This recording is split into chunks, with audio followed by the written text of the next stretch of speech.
দাবি, খুলনা প্রকৌশল ও প্রযুক্তি বিশ্ববিদ্যালয়ের সকল শিক্ষার্থী, শিক্ষা কর্মকর্তা, কর্মচারী ও অধীনস্থ সকলে কুয়েটের সাথে সংযুক্ত থাকা অবস্থায় কুয়েটের ভেতরে এবং বাহিরে কোনো প্রকার রাজনীতির সাথে প্রত্যক্ষ বা পরোক্ষভাবে জড়িত থাকতে পারবে না উল্লেখ করে অধ্যাদেশ জারি করতে হবে এবং এর ব্যত্যয় ঘটলে শাস্তি হিসাবে অত্র বিশ্ববিদ্যালয় থেকে শিক্ষক, কর্মকর্তা, কর্মচারী এবং সংশ্লিষ্ট সকলকে আজীবনের জন্য বহিষ্কার এবং শিক্ষার্থীদের জন্য ছাত্রত্ব বাতিল বিষয়টি স্পষ্টভাবে অধ্যাদেশে উল্লেখ করতে হবে।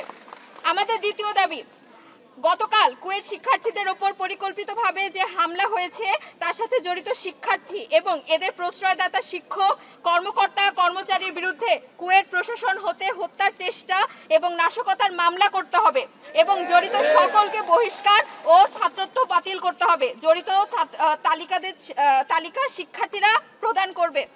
আমাদের ৩ নম্বর দাবি, এখন থেকে আগামী 28/2/2005 তারিখ পর্যন্ত কুয়েট শিক্ষার্থীদের সকল প্রকার নিরাপত্তা প্রদানের লক্ষ্যে কুয়েট ক্যাম্পাসের বাইরে পর্যাপ্ত সংখ্যক সামরিক বাহিনীর সদস্যদের সহায়তা নিশ্চিত করতে হবে।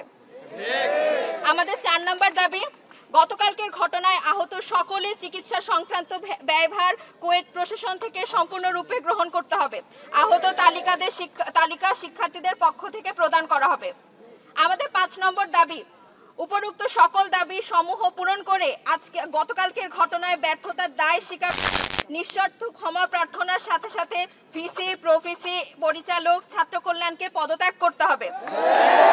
আমাদের সর্বশেষ দাবি, কুয়েট প্রশাসন থেকে এই ন্যাক্কারজনক ঘটনার প্রতি ক্ষমা প্রার্থনা করে একটি আনুষ্ঠানিক বিবৃতি প্রকাশ করতে হবে। সেখানে কুয়েট প্রশাসনের পক্ষ থেকে আমাদেরকে কোনো রকম সহযোগিতা না করার জন্য দায়ভার গ্রহণ করে বিবৃতি প্রদান করতে হবে।